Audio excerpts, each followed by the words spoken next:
Hey everyone! So for my e-learning multimedia presentation, I'll be presenting on Week 10's reading, Ensuring Higher Order Thinking Skills Development in Distance Learning by Teresa Nichols. And in this article, Teresa Nichols goes through Bloom's taxonomy and encourages educators and designers of distance learning to explore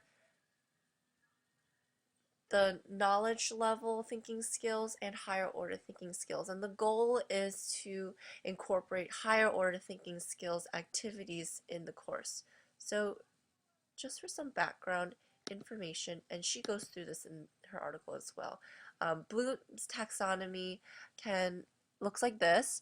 You start at the bottom with knowledge, where you recall information, discovery, observation, listing, locating, naming. This is a knowledge level thinking skill.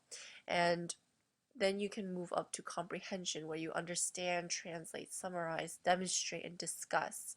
And these two compose the knowledge level thinking skills. And once you have knowledge and comprehension, you can go farther up the taxonomy up to application, using and applying that knowledge, using problem-solving methods, manipulating, designing, and experimenting. And you can go further up into analysis, where you are identifying and analyzing patterns, organizing ideas, and recognizing trends. And from there you go further up still to synthesis, where you can use old concepts to create new ideas. Design and invention make up synthesis, and composing, imagining, inferring, modifying, predicting, combining. This is all within the synthesizing skills.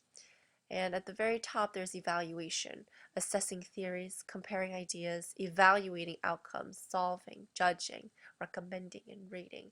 And really the goal is to guide students up this taxonomy, up to evaluation, um, so that students are interacting with the knowledge they're gaining from knowledge down here. We really want students to be interacting with knowledge up here in the higher order thinking skills levels. And how can we do this? Teresa Nichols suggests that yes, the course syllabus should include a description, introduction, and objectives, but the basic tenets are in the course assignments. So in assignments and activities that you choose, you would be able to embed Bloom's taxonomy's higher order thinking skills.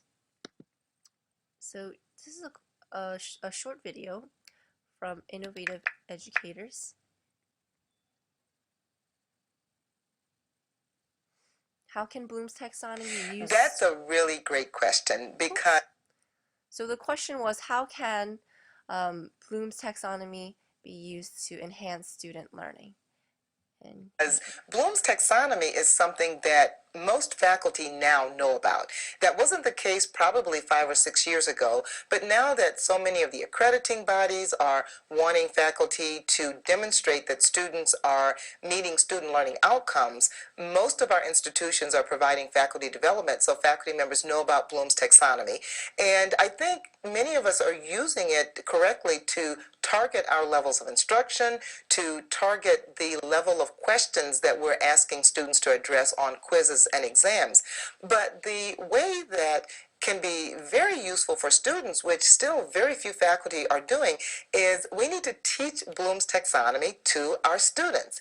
Because when students learn that there are different learning levels, their whole idea of what learning is can be transformed. When they get to us, they only know about memorizing information so that they can spit it back for a test. But we found that when we introduce Bloom's taxonomy to students and they see that there are higher levels, there's above remembering, there's understanding, applying, analyzing the different levels, many of them are very, very surprised, and they say, oh, I wish I'd known about this in high school. So it does give them a way to shoot for higher levels of learning. But if we don't... So that's as much as I wanted to show you from the video of including Bloom's taxonomy in student learning. And Teresa Nichols shows us how these activities and learning experiences should look like. So Remember, we're starting off from thinking skills at the bottom of the taxonomy, and we're moving up to higher order thinking skills. So at the bottom, we start with knowledge. Some of the activities are describe, identify, list, define, label, name, and match. And these are some example activities and products that she shows in a table in the reading.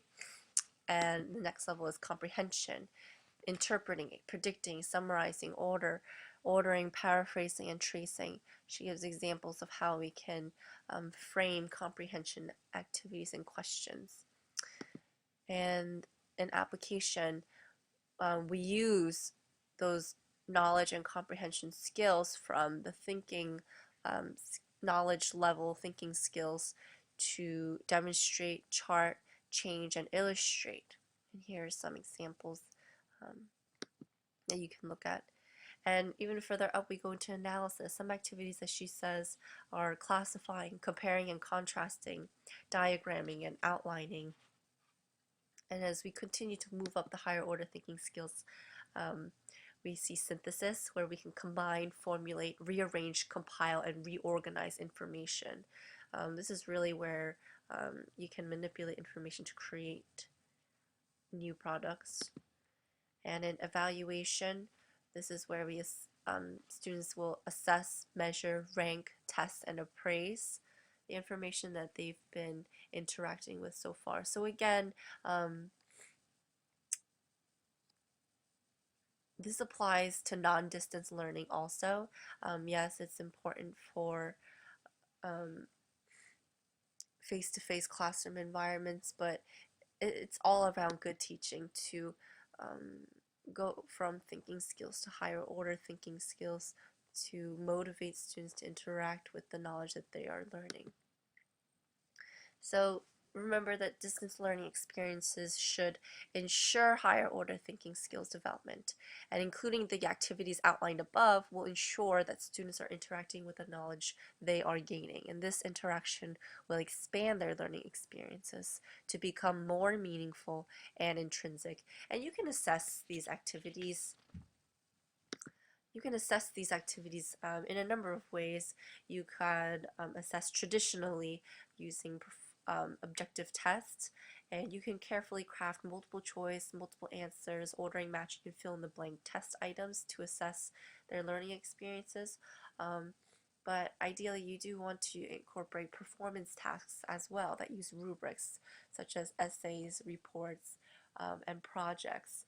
So rubrics are very easy to develop to assess content and skill levels, and you should regularly use it as part of distance learning and in-class learning as well, because the standards that you supply in rubrics allow students to conceptualize the depth of the learning outcomes expected and serve as motivators for their interaction with the activities. So